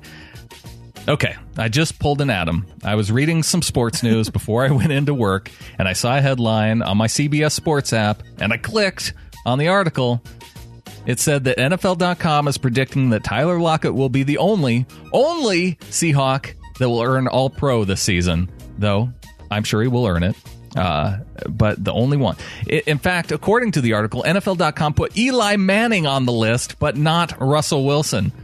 Not to mention all the other Seahawks that didn't make the list. All I have to say is NFL.com, do better. And maybe I should do better and quit clicking. Till next time, Zach. Zach, good luck with it, buddy, because it's a hard habit to break. And but you're absolutely right. The whole idea, just Tyler Lockett? Come on, man. Can't be doing that. All right, and I mentioned we have a call, Adam. Let's get to it here. It's from Josh, the Lost Alaskan, up in Alaska. He was the winner. Oh, good to hear from him again. Yes, the winner of our Patron League last year. Yes. Hey, Adam and Brandon. Hey, it's Josh, the Lost Alaskan from Chugiak. Hey, I got the knife and other swag from the Patreon Pick'em League. And this thing is awesome, man. You guys were not exaggerating. It's like a piece of art. In fact, it's so nice. As soon as I opened, I was like, oh man, this is my nicest hunting knife ever. My wife's like, you are not using that thing to gut a moose. So it's sitting up on our mantle, along with a lot of other cool Alaskan-y stuff. Hey, so thanks to you guys' podcast, my wife is now fully converted from the Cowboys, the dark side, over to a Seahawks fan. And I think we're going to do it. We're going to make the trek to a Hawks game. So, and considering my first and only Hawks game was when Steve Largent was playing, this is the hitch. She's in a wheelchair. So I'm just wondering, I bet you guys probably have other listeners who have the inside scoop on how to like do the wheelchair thing at a Seahawks game, like tips on where to sit, what entrances to use, how to get to and from, etc. Usually scout places beforehand, but that's going to be a little hard from Chugiak, Alaska. So if your listeners have any tips on how to do the wheelchair Seahawks home game thing, that would be much appreciated. And I was glad to hear you guys are getting more Patreons so that you can add like a second, third place prizes for the Pick'em League. Because Adam, that's all you're going to get. No, just joking. All we care about is beating Jared. Go Hawks. See you guys. Dude, I love the Lost Alaskan. I love the Lost Alaskan's wife. They're so freaking awesome. I'm taking second or third. Josh, you're going down, bro. That's how that's going, because I'm getting first. I want that Largent jersey. That's got to be in the podcast studio. Sorry. That's just the way that's going to go. But as far as wheelchair access at the stadium, everything seems to be very accessible that way. There's lots of great ramps and things like that. Elevators, yeah. In elevators, and there is seating specifically for that, if I recall correctly. So, Brandon, you may have more information on that. Exactly, who to get the hold of and to make sure that you get the seats and stuff that you need. But they definitely are very friendly that way. Yeah, I would check in with the team through their. I think there's a phone number just for accessibility purposes, so that might be the way to go. And if not, I'm going to reach out to Josh and I'll email him and see if there's. But Jew, if anybody has their own experiences throughout the stadium, email in, let us know, and I can pass those on to Josh as well. But yeah, a shout out to Daniel Weinholtz. He was the one who donated the knife from Buck Knives for last year's Patron League. It's really cool that we have. I mentioned Ross donating the jersey, Daniel donating the knife last year. If anybody he's such has, a cool dude too. I know. Yeah, I mean, email back and forth quite a bit between you and him, and just a really cool guy. He's invited us to take a tour of the factory down there too. I'm in. Or the shop. We just got to make that work. Yeah, I know. And just to let folks know, as of right now, we only have 38 people in the Patron League, so. That's pretty good chances for a Steve Largent jersey if you keep it up every week, get your picks in, and only 55 people in the regular podcast league. So wow, really? Get in there. Okay, we need to pump that up more. We had over 200 last year. I know. So yeah, just get in the regular Patron League, man. Do that because there's going to be prizes for that too. I guess I better join both of them since I haven't yet. That'll help with the numbers. Maybe I should follow my own advice. So at least get follow one more. my example. When I get back from the mill tonight, like at 12 o'clock, and I'm gassed, I'm going to go ahead and sign up as Brittermilk Pancakes. That's happening. So, and you said that only 38 people in the Patreon League means you have a good chance to get a Largent jersey? Well, maybe now, but when it's 39 after I sign up, you have 0%. 0% chance of winning the jersey. I don't think that's true. I think Adam is going to go on the decline. He had his one-off year. Adam, you talk. That's a one-on year. You talk a big game for a guy who is up against me is only 50-50. That's only because the sample size is so small. I mean, even a blind squirrel finds a nut once in a while. And you found one the year previous. I found my one nut. Yeah. Oh, well, thanks. You're welcome, man. I'm just trying to keep it real for the listeners. Got another email from Keith, otherwise known as Patronus Prime. Ooh, I like solid. that nickname. Says, I'm an idiot. I plunked down $99 for NFL Game Pass. I cut the cord this month. I got rid of Dish Network since they were still fighting with scripts, which would affect my ability to record/watch the Hawks. This is something we haven't talked about, the fact that people in the Seattle area, there's this thing going on with Dish Network and the local TV station that could impact a lot of Seahawks fans, so whether or not they get the game if they're with Dish Network. I'm unaware. Okay. Maybe I need to giving out my my DirecTV referral link so to get people over to DirecTV if they're having a Dish Network issue. There you go.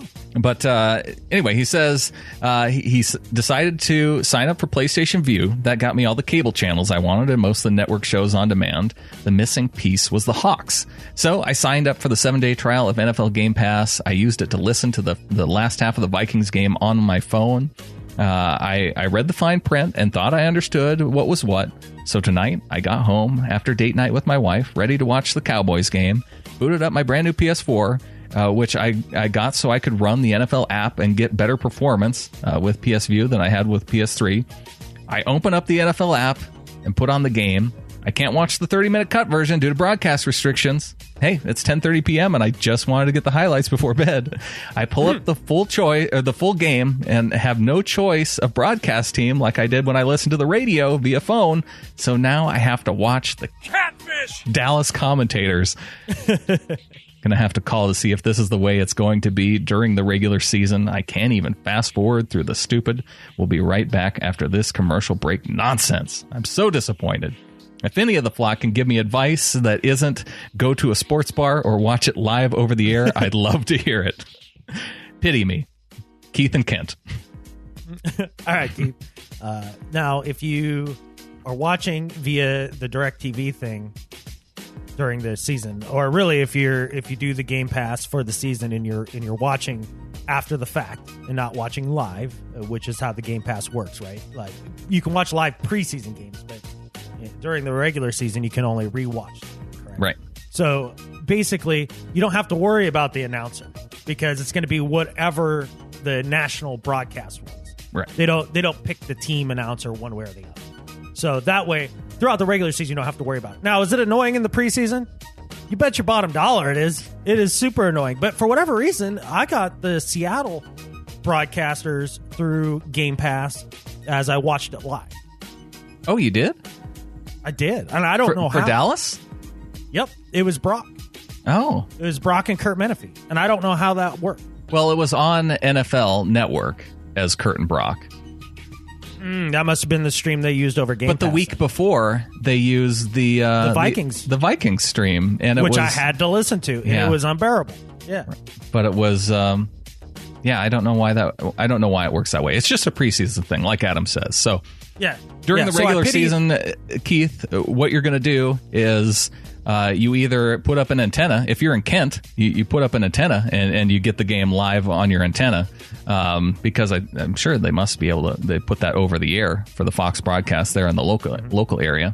Otherwise, you got Rabel over the Game Pass. So look, I lived outside the area, and when I couldn't stand to wait for the game or couldn't find the game, I didn't want to go to a bar, I just listened to Rabel and Moon over the Game Pass, and that's a good way to enjoy the game.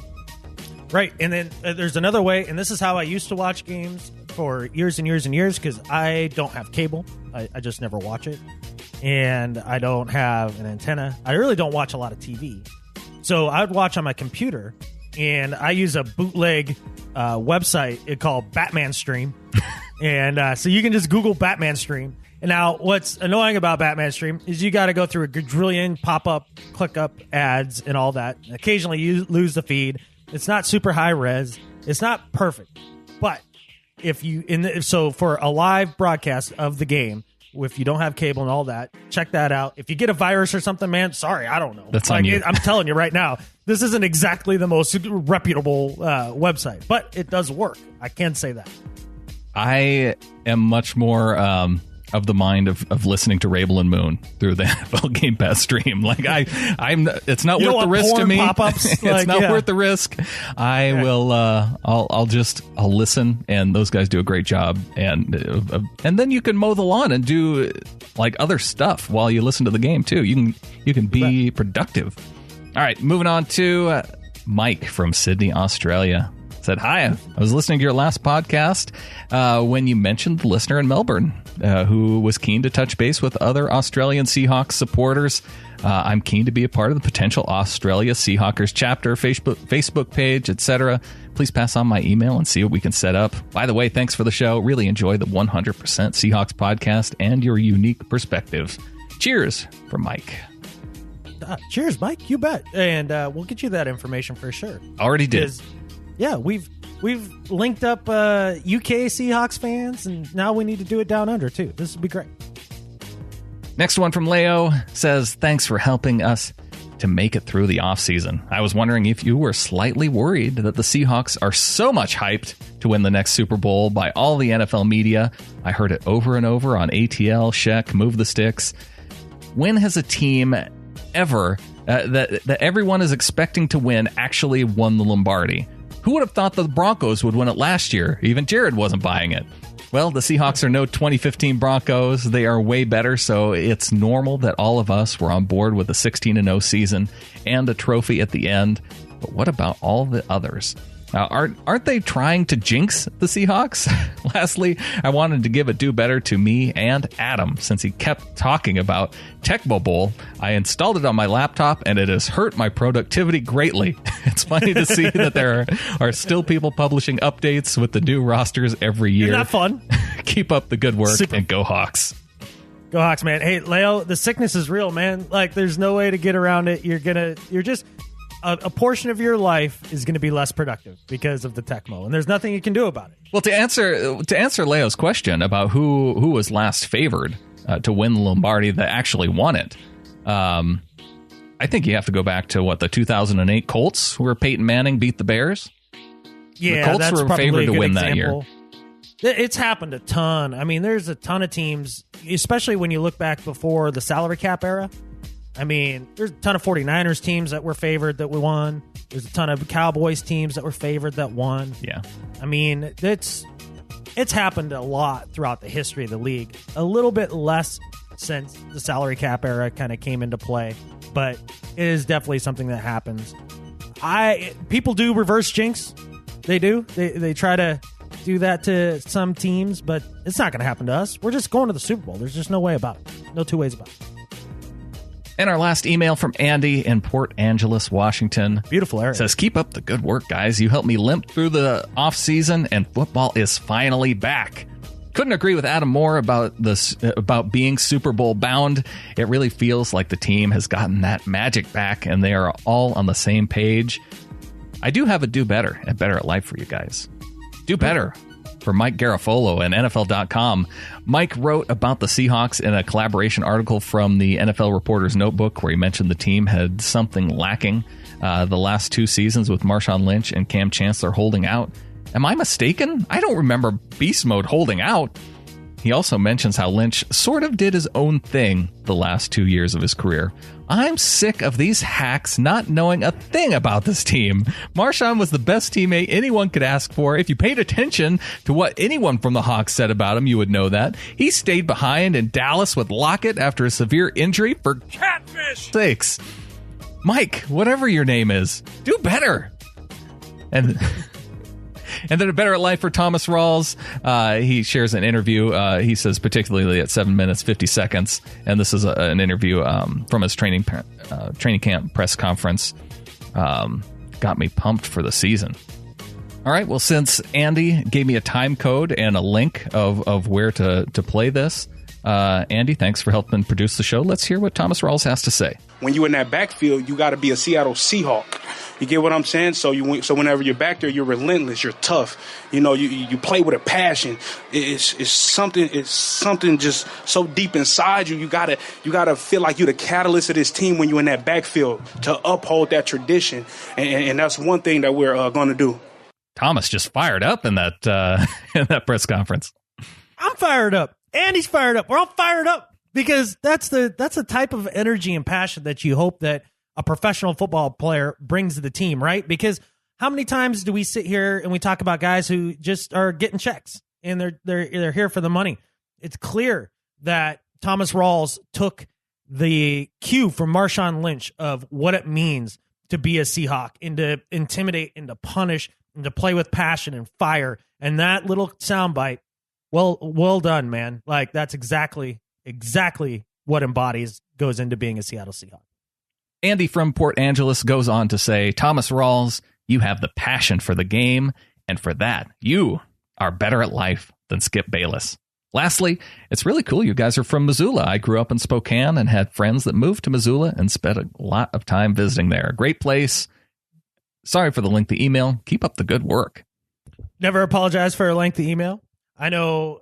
Who was it? Was it Leo that? No, there was somebody else who had written in a couple weeks in a row, and they're like, "Hey, you don't have to read this on here if I keep writing in." And it's like, no, you keep writing in. Like that was Zach that mentioned that we didn't have to read his, but yeah, as you can see, I led off with it. Yeah, exactly. Keep writing in, man. We love the feedback, so you can do that by emailing GoHawks@SeahawkersPodcast.com and leave more voicemails, man. Like I said, we will play them. You see that now. You can send a text to or call 253-235-9041. Or you can go to SeahawkersPodcast.com, hit the contact button, send us an email there. Great way to submit things to us. And we've even read comments off our Facebook page today. And we're going to do more as we get into Do Better and Better at Life, Adam. Absolutely. Hit us up on Twitter as well, @SeahawkersPod or @AdamTheRant. All right. What do you say we get into some Do Better and Better at Life? I'm going to kick this thing off this week with a do better for Cardinals general manager Steve Keim, Adam. Interesting. I thought you would have gone with a different do better this week, actually. I don't know what you're getting at, but oh no, I just figured it would have been Colin Kaepernick, but I'll explain later. No, I think Jenny Ghost covered the do better well by posting her blog to our website. And I think she said everything I needed to say right there. So okay, cool. Well, definitely check that out on SeahawkersPodcast.com. So Steve Keim from the Cardinals, he's caught your ire. He's caught my ire, and this was an article by Mike Florio from Pro Football Talk. It says that Steve Keim regrets passing on Russell Wilson, even though Keim really didn't. Right? And so Steve Keim, he in an interview with Peter King of MMQB, he was talking about Russell Wilson, and the quote was, he's talking about comps and how Russell Wilson didn't really have a comp, maybe Fran Tarkenton, maybe Doug Flutie, but there weren't really there wasn't another player to really compare him to. And Keim says, look, I'm from North Carolina State. I study all the guys out there hard, but I didn't think there was a good comp for Russell Wilson, and I was wrong. When I think back now, it was a chicken catfish call by me. I didn't have the balls to take Russell Wilson. And as Mike Florio points out, it's kind of confusing. One, he points out the fact that it could be considered tampering for a player under contract for 4 more years with Seattle. But the confusing part being that Steve Keim wasn't the GM in 2012 when the Cardinals were drafting. Minor detail.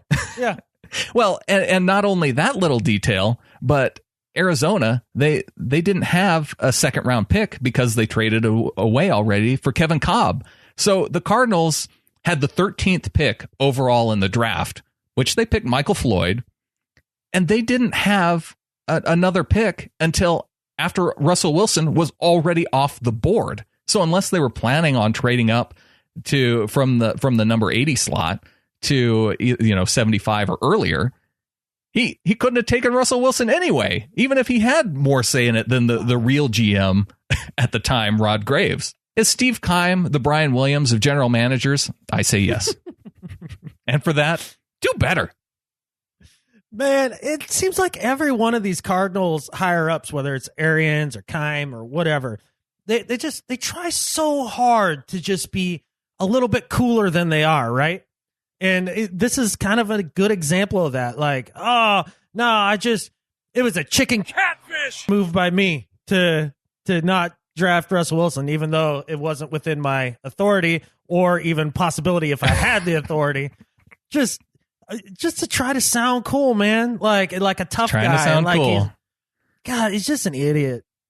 Whatever. That's I think Keim should talk about someone that he should be kicking himself for passing on, and that's Dak Prescott. I'm happy, though, that he went to the Cowboys and wasn't picked up by the Cardinals, because that's legitimately somebody that they probably should have picked up. No, they've got 2 or 3 more good years of Carson Palmer left. Oh, right. We heard that in the Know Your Rival series with Arizona, right? You hear that all over the place, not even just with those guys, man. Palmer's a lot like Romo. I mean, it's any given hit with those guys. They're just old. That's how it is. So, all right, man. Well, I'm going to hit up my do better here. Mine's for a player in the league and Kansas City tight end Travis Kelce. Now, I'm stuck in Florida, and I don't have a lot to do when I'm done with the mill. Not that I have much energy to, so I'll be flipping through the cable, and which I don't have. So that's an interesting experience for me. I see things that I would not ordinarily see. And an example of that is as I'm flipping through the channels, I see the season preview for the new show, Catching Kelce. And basically, this is like The Bachelor for Travis Kelce. What? What he's doing is he is now dating 50 women, or did, because apparently it's all in the can. It's already happened. He did it through the offseason. 1 woman from every state, and he's going to pick his love interest from these 50 women. Now, he's a good-looking dude. Don't get me wrong. I'm going to get you wrong on that, Adam. He's well off financially. Good job, dude. He's an athlete. He's got some fame. Good job, dude. All that's great. You know what you don't need if you have all that?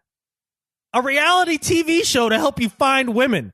You have, and by all accounts, like the little clips that they showed and all that, he looks like a goof nut, like a kind of a fun-loving, kind of a cool guy. Like, I mean, his personality seems all right. I get it.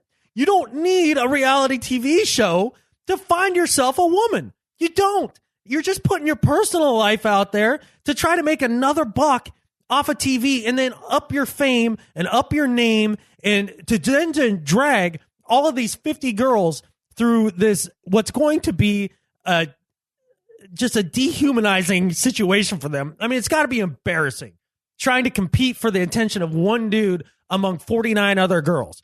It's going to get ugly. It's going to make them look bad. It really is a no-win situation, even for the girl that wins, because whoever it is that wins is probably going to step on some throats along the way and look like a gigantic catfish at the end of the day. So to Travis Kelce for putting these women through it, for putting himself through this sort of thing, and for being on a reality TV show to begin with, or to star in one, do better. Yeah, there's so many places you can go with your do better, but it pretty much goes to everybody involved. Yeah. He doesn't need it. Don't watch. He doesn't need it. It's like the clickbait articles. Watch? Don't watch. Oh, yeah, I won't watch. That's easy for me. That ain't happening. I don't know. You have trouble with clickbait. You're gonna be. You know what I don't have trouble with? Reality TV. That is one that is very easy for me to stay away from. Well, let's move on to Better at Life. Speaking of, let's get away from the garbage. And yes, my Better at Life this week is for Seahawks linebacker KJ Wright. And like you, Adam, he was on the Dak Prescott train early on. Now part of that is because KJ Wright also from Mississippi State, so he had the benefit of probably watching a lot of Dak Prescott games. But I just liked what KJ Wright said before the Dallas game. This came out before the Dallas game and said, the dude, he just looks polished. He looks comfortable. That back shoulder throw is real deadly. And you look at all the other rookie quarterbacks, he looks like the most ready. So I'm happy. I'm excited to get out there and play against him, and I'm happy for his success. I'm just a sucker when it comes to guys showing sportsmanship, and I like the fact that KJ Wright's out there hyping his. They didn't go to school at the same time, but one of his fellow players, and he's right. Prescott looked good. Oh, he absolutely did. And KJ Wright, better at life than Skip Bayless. I like it because KJ is sticking up for his fellow alumni, right? And kind of hyping him up a little bit. That's what you hope that fellow people from your school do, right? I mean, because we all stick together. Go Grizz. That's all I got to say. I wonder what Skip Bayless thought of Prescott coming out of the draft. I don't know that it matters. Because he's not even on his show anymore. Now he's got some new show that probably doesn't. With Shannon Sharp. I can't handle Shannon Sharp, man. Like, his brother's great, but yeah. I can't stand Shannon. All right, so maybe Shannon and Skip Bayless will be good for each other. Maybe. Well, speaking of guys that we generally can't stand, my better life is for somebody that we generally can't stand. And now a lot of people are going to come at this from different angles, and I think there's a lot of right opinions on this. Let's put it that way. There are a lot of right opinions on this, actually. Mm-hmm. But my better at life this week is for Colin Kaepernick. Now, I know a lot of you, especially those in uniform, probably just got a little angry, got a little hot under the collar right there. And you're like, how can you? How dare you? Wait, just calm down for a second. It's going to be okay. I just about dropped my keyboard. I know. And that's why I figured maybe this would be your do better this week, because I know how you feel about people in the flag in the anthem. And because I've told you many times, right to your face. Yes, right to my face. So I think there's two different ways to look at the flag and the anthem, right? And there are some of us that symbols mean a lot to, right? The flag means a lot to some people because it's a symbol. The song means a lot to people because it's a symbol. And then there's others where the symbol doesn't make a difference whatsoever in my life. It's a symbol. I could care less. I care about what's actually happening, like in the flag and in the song and all that. Personally, to me, doesn't mean anything to me. It's just a symbol. I don't care about that. Does that mean I don't love my country? Absolutely not. Does that mean I don't love the troops? Absolutely not. I just could give a rat about a symbol. What I could care about is that the people that we send in harm's way come back and get taken care of, that we only put them in harm's way for legitimate reasons. And I respect the heck out of the fact that those people go and put their life on the line for it. But I don't have to look at a symbol with reverence to have respect for that. And I think that's exactly where Colin Kaepernick is coming from as well. He's got the ability, because of his status, to try to bring more attention to an issue that he believes passionately in. And so that's what he was attempting to do by not standing for the national anthem and looking at the flag. Now, that doesn't mean he doesn't appreciate service members. But what it does mean is that he looks at a movement like Black Lives Matter and says, we have a systemic problem. It's here. And I need to bring attention to it as somebody who is not personally oppressed, somebody who is making a lot of money, somebody with some stature, much like, say, Muhammad Ali, when he refused to go to Vietnam and he decided not to go through the draft process. I think he's every much as patriotic as the next person. He disagreed with that specific action. This is how Colin Kaepernick is looking at the situation. He's disagreeing with something that is going on systemically in our society. Because if you would ask me a year ago when somebody brought up the Black Lives Matter thing, I'd have been one of those guys that looked at him and be like, yeah, I get it, but all lives matter. Right? But as I've been down in the South a lot since then and seeing something outside of my sheltered little worldview, this is a problem. This is something that's happening. African-American people are being targeted in a lot of different ways by law enforcement at a disproportional rate. And it's just something we have to deal with. That doesn't mean I'm anti-police. I'm just saying that there's a few bad ones that are doing some bad things and we need to bring it to light. And that's what Colin Kaepernick is doing. And the idea that the only way that you can show respect and love of your country is to stand up and look at a symbol, that's ridiculous. Because you know how you really show your respect and love for a country and respect and love for the people that died for your freedoms? It's to exercise your freedoms. That says a lot more about yourself. That's more respectful to the people that actually gave their lives so that you could have your freedoms, is to use them. And he's using his freedom of speech to show his opinion, and you don't have to agree with his opinion, but it is not disrespectful. I think he's using his platform to the best of his ability, and for that, he is better at life than Skip Bayless. Yeah, I can see why you would think that I might have in my do better category based on when I posted Jenny's article yesterday that she wrote, and very well written article. I thought she said a lot of what I felt in that particular moment. And in my post on the Facebook page, I called him a slacktivist, and that's when you're literally doing your least possible thing that you can to bring awareness to your cause. And at that moment, I felt that that's what Kaepernick was doing. Now, he came out later that day and spoke to the media for a good 20 minutes, answered all the questions. I'll read one of the quotes because this was the one thing that concerned me. They asked him about how his message might come across to people in the military. He says, "I have great respect for the men and women who have fought for this country. I have family. I have friends that have gone and fought for this country. And they fight for freedom. They fight for the people. They fight for liberty and justice for everyone. That's not happening. People are dying in vain because this country isn't holding their end of the bargain up. As far as giving freedom and justice and liberty to everybody, that's something that's not happening." So when I saw that got rid of my do better aspect of the story, that he was just, because this went on for 3 weeks where he was sitting on the bench and not really addressing why he was doing it. So once he came out and actually explained and actually started being an activist, that kind of took away my side of the concern from the story. I can understand that. And to speak to Jenny's article, I understand where she's coming from. I do. And like I said, there's a lot of ways to be right about it. I just don't agree. That's I think you came at it from a good perspective. I thought there was another interesting perspective that came across on our Facebook page from Jason Kyler, says, "I definitely stand and get emotional at the national anthem. Not only because it fills me with a sense of belonging and pride, it's a beautiful song, but it also brings me conflicting emotions on the internment of my Japanese American people, of slavery, of restricting civil rights, and of racism in our country in general. I've never sat and never will, but completely understand and support Cap's display. This isn't the same display as those Olympic runners with their fists in the air, but it's not too dissimilar. Cap ain't no Olympian. But he did get to the NFC Championship game in 2013. We know what happened next. And he says, I think it's a bit lazy to just call this lazy."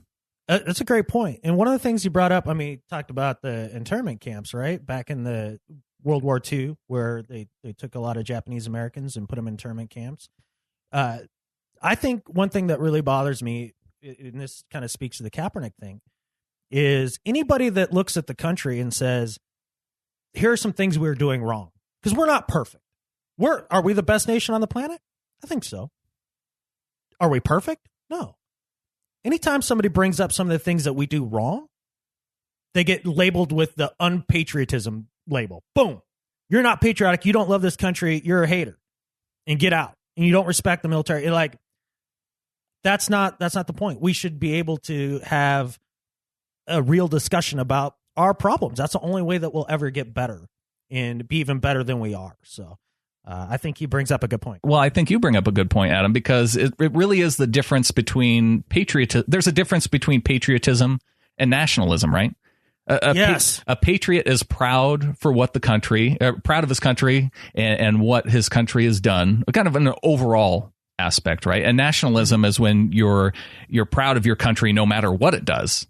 And right. Nationalism has kind of maybe the more dangerous connotation to it because you have pride for your country no matter what, like your country can do no wrong. Exactly.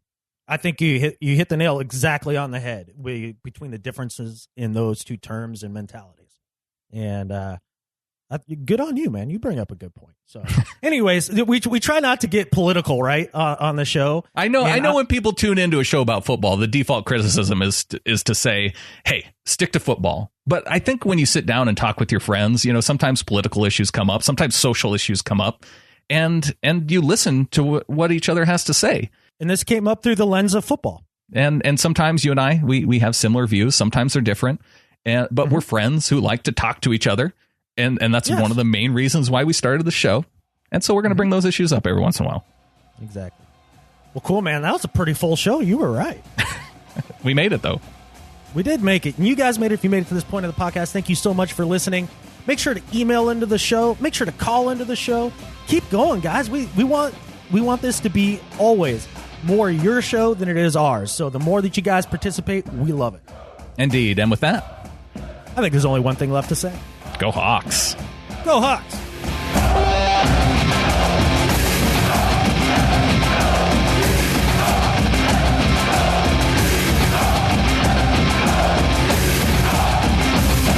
Thanks for tuning in to our show.